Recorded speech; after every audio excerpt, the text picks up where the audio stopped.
Think fast, Chuckle Nuts!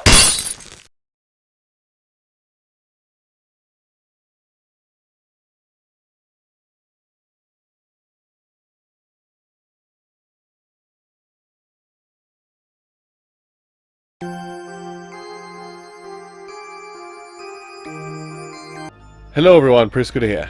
And think fast, it is Dungeon of the Endless. Dungeon of the Endless is a rogue style game in the traditional rogue style for the most part. I say for the most part because you can move yourself between phases of battle in a sense, but moving between rooms is what triggers battle in the first place. It'll make sense once I start playing. Now, Dungeon of the Endless is unfortunately one of those games. Dungeon of the Endless is one of those games where I have played it beforehand, but now I'm bringing it to you with the knowledge that I have it, because you need some in-depth knowledge on this to even understand what the hell's going on in the first place. I will also mention that this game, I'm going to be playing in single player, but this game is much better playing it with multiple people, because multiple people will get you many more resources, which you can share. Again, I'll show that in a moment. But first, the options of the game. It's a PC game, but there's still not a lot of options to go through. Just yada yada, so on and so forth. Room power. Oh, that's how we do it. Okay, hit control. Gotcha. Anyway, let's start up a new game.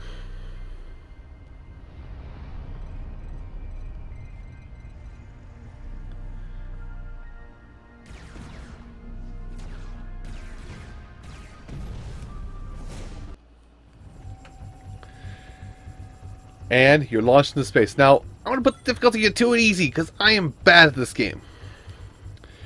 Now, I have played a little bit of this game at this point, in that, I guess I can't use any of the other pods available. Oh, there's a lot of pods. I just skimmed through it, but here's the basic pod. Other pods will give you basic buffs between floors, but the basic idea is that you get to choose your starting hero, and you also get to choose compatriots that will come alongside you. So you can kind of RTS plan this out. Now, unless it's different with single player, because I haven't played single player yet, unless those additional people cannot give you additional resources, then single player does not have as much benefit as playing multiplayer. Therefore, single player is harder. Anyway, now when I was playing multiplayer, I played the medic. So I'm going to have the... no. I had a medic, but I'm going to play the butcher, Grok, and have my second player be the medic. But each character has kind of a stat layout like this. I got Max O'Kane, let's see. Hopefully I can take over the medic. But yeah, each character has a stat pool set off some kind. Whereas Gork is slower, but he's got more health and he does a lot of damage, being a tank kind of class, using Uzis of sorts as weapons. Max is kind of well-rounded, but more or less fit for running. And let's see, what does he use? Oh, he uses pistols. But there's some characters that use melee, like Caspar or the medic here. What's that? Number of hero selections. Oh, number of times this hero's been selected. So yeah, I've played the medic pretty much every time I've played this game. But yeah, characters specialize in different weapons. Like I think, well, actually, the engineer here is probably the best. The engineer excels in using prods or pokers that have low damage with secondary effects on them. But the thing is, like with the engineer, the medic too is smaller. Well, actually, not even the medic. Holy crap, the engineer is much smarter.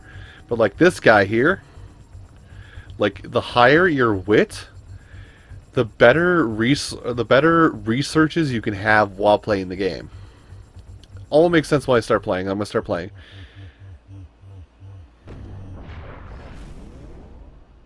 And it's all gonna make sense once I actually do get started here. Now I'm only gonna play a floor or two to kind of give you a rough idea of how this works. So, can I click on? Okay. So right click on the door. Okay, so can I cannot like... Okay, you have the resource. Okay, so there's my resources up there, and I don't have a party function, so let's okay, so control click is how you power a room. So you need dust to power rooms. Dust is also your ship's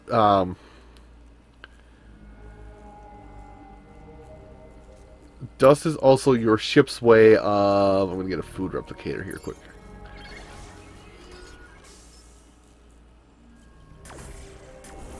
Oh, you can also click the middle mouse button. Gotcha. Build modules with industry by using... Okay, whatever. I just did that.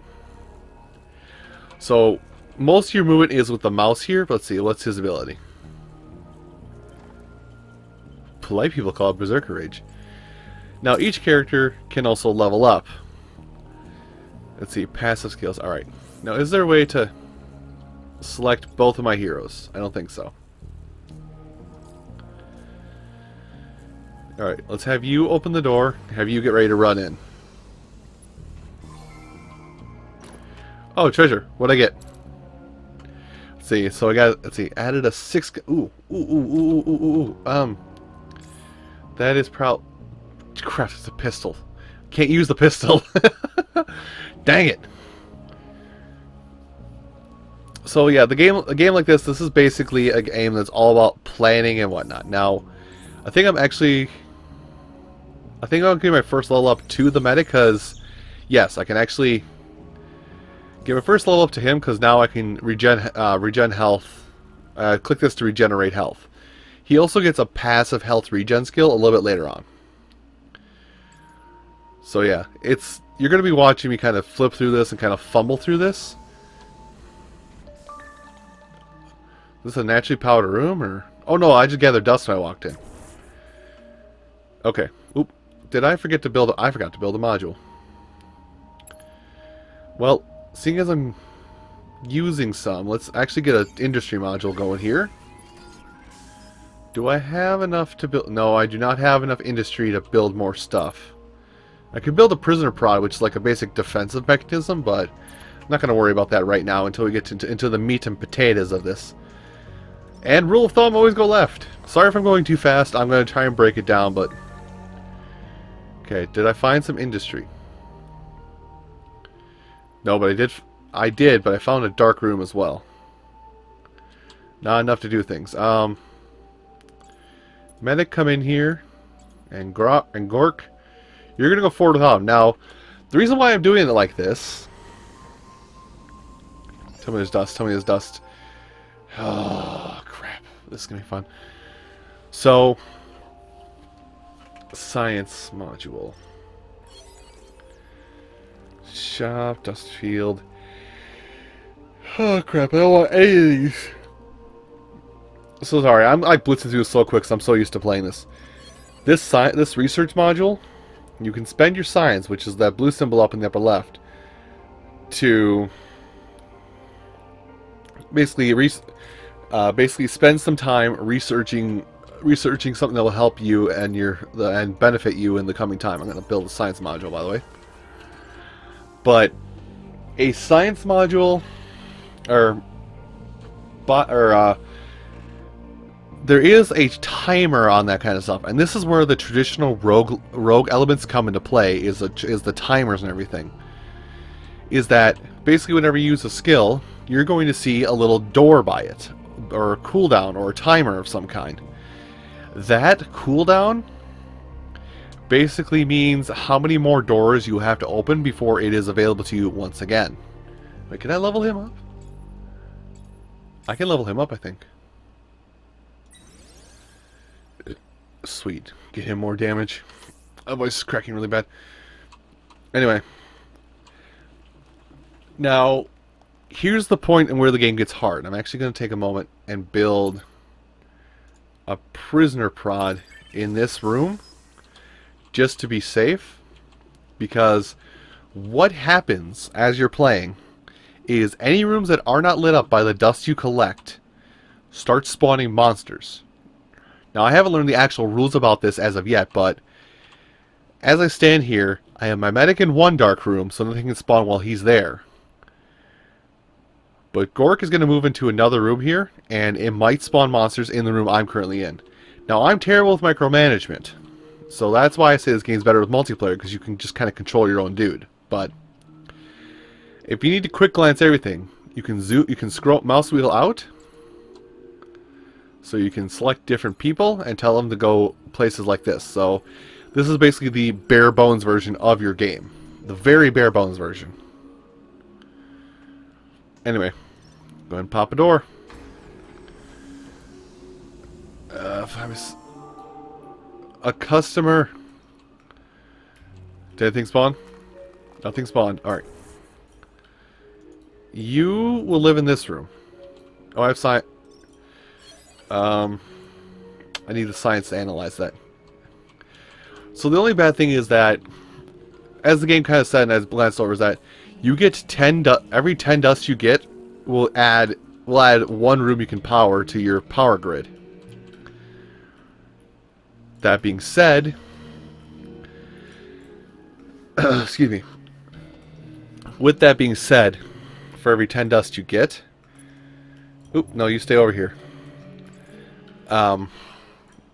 Every 10 dust you get powers up a new room. So you are limited on your dust, which also limits your exploration in a sense. So this is where the plan comes in. Now there's a shopkeep here, and he takes science. Awesome. So bad.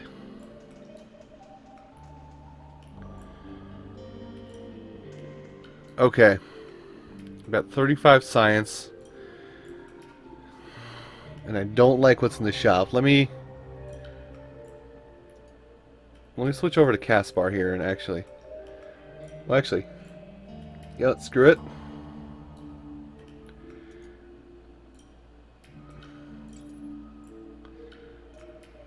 Okay, I'll buy that. I'm just gonna buy this to... I'm gonna buy this simply to give it to Gork because he is my tank. Oh, I never thought I can sell. Because I don't need this pistol at all. Nobody can use that pistol, so I'm going to sell it. So I could use it to buy more stuff, but I'm not going to. Now let's go in here and wait for the inevitable doom. Okay, so let's see if it happens. That's a lot of dust. Okay, so I naturally have found enemies in the room. Combat happens automatically. And once combat's complete, you recover health. You recover some health. So let's see. So now I can power this room. I'm going to put you in here. And I should also mention, because this might be a question that's coming up, as you're powering up rooms, you do have to make a direct link between rooms for everything to connect and be able to power it. So you can't just be like, oh, well, I want to power this room, this room, this room, this room on the other side of the map, this room back where I start. No, it has to be a connected chain throughout that. Let's see. Well, Gork, I'm gonna... medic go in here. Also, characters have different move speeds. Gork is slow, but he's a tank. So he's basically designated door opener. Now, okay, natural fight. Gonna power this room. Get the medic into the fight, even though he's probably gonna be done before he gets in there. Dang it. Alright, so far, I'm doing good. I can level somebody up. Yeah, I want to spend the food. Oh, wait, do you have it already? Yeah, you already have group therapy. Awesome.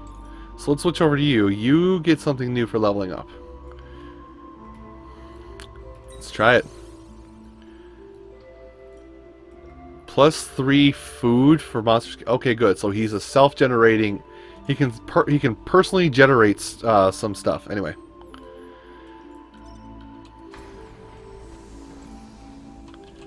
Let me zoom out here.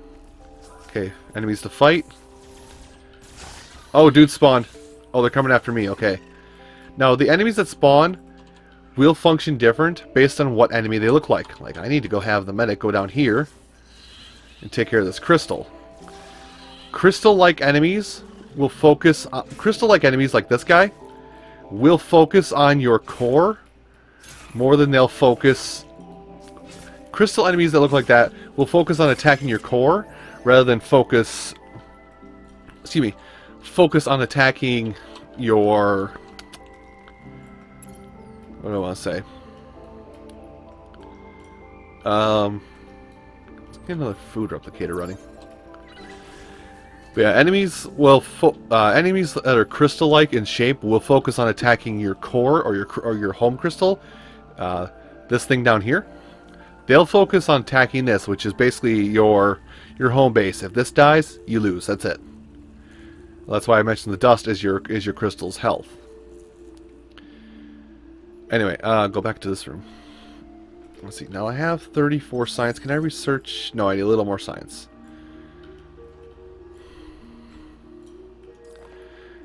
I want to research the shops because they can help you with dust generation. Okay, well, medic, you go in here. You will press the charge. Okay. Now switch to the medic because I have to see if anything. Okay, nothing spawned. Now what's going to happen at this point? Well, actually, what would normally happen at this point is I would need to. Excuse me. Is normally I would need to run because that's the exit I just found. That room right there. Let's see. Build a couple prisoner pods around this, so whatever comes through won't be able to damage that enough to harm what I'm working on. I know those words made no sense, but just trust me. But now, seeing as I really can't have people over there and safely function, what's going to happen now is I'm going to leave these prisoner pods, these turrets, to shoot down my enemies while I push forward on other areas, because I want to open more doors to potentially recruit more members. That's food, or what am I getting? Yes, more food. Okay, see, turrets are already going to work.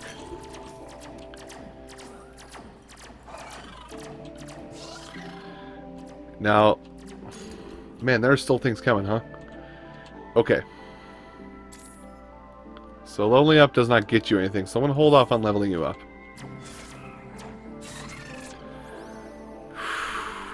Nice. Okay, so there's nothing up here, so Medic, you chill in this room. You go open doors.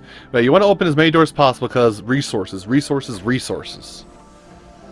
You've opened the last door of the dungeon, which means I have also... Hold on, I gotta get down here. So now that I've opened the last door of the dungeon, I cannot research any more things at all. Oh, this is gonna be awkward, isn't it? Okay, I'm gonna have you just stand here. Actually, I can power that room. I'm gonna have you stand there instead. Because unfortunately, I have to light up all these rooms that I have lit up right now. So here comes the fun part of it, and I say fun with the driest tone of sense of fun. I found more dust somewhere. Let's see, is there more dust hiding in a corner of the room somewhere? Sometimes, sorry, dust just kind of hides in rooms sometimes or appears randomly. Okay, no. So here's the fun part about this, is now I'm at the point where I have to take the crystal to the exit, meaning I have to take my health source to the exit. If I bone, that's it. Bone-a-roni, we're done. You move at half your normal move speed while carrying the crystal. And as you're carrying the crystal, enemies will spawn at will in any room, which means I'm going to do this. Enemies will spawn at will in any room as you're carrying the crystal, and the enemies will get tougher as you continue carrying the crystal through the labyrinth. Now I'll worry about leveling up another time, but I'm going to have Gork stand there just to keep people spawning from that room. But he's slow, so I do not want him carrying the crystal. I want the medic to carry the crystal because he's super fast. Alright.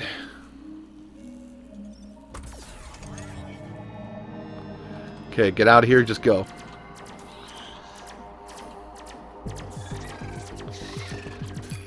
Come on, you can make it. Gork, you fight things if they come along. See, this is what I mean. They're not going to try and attack me directly. Leave me alone. I can heal through this if I get the opportunity.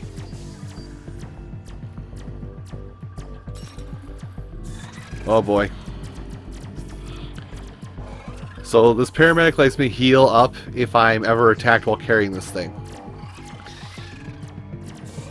But I think I've got enough going on. You can also set the crystal down as you're moving it. Get yourself over here. Ignore the enemies.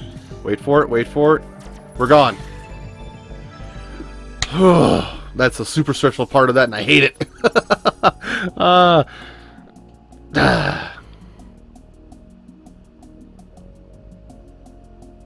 Anyway. So you can recruit more crewmates as you go through. Basically, people who are stranded in this labyrinth of sorts with you.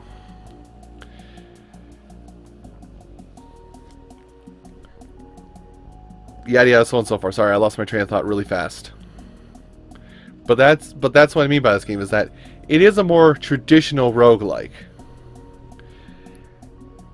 It's traditional in the fact that, or traditional rogue game, I should say. It's traditional in the fact that you have to plan out everything you're going to do before you progress forward. And as you progress forward, you get more resources to use to power yourself up, you and your crewmates. But it breaks the convention at the last second when you have to run the crystal to the end goal before everyone dies. So it's fun in that aspect, but I want to remind you guys that this game is also multiplayer, and I will say that I do have a lot more fun with multiplayer because I am bad at multitasking. There we go. But I'm gonna go ahead, save and quit this, get back to title screen, because that's going to be it for us for today. And thank you all so much for watching this initial reactions to Dungeon of the Endless. If you want to know how you can get this game, how much it's worth, what console is it on, all that information, you will find that in the description down below. I'm going to go play a stupid game to re-stupefy myself after thinking so hard. But again, thank you for watching, and I hope you'll tune in next time when I'll react to a new game for the very first time. Take care, everybody.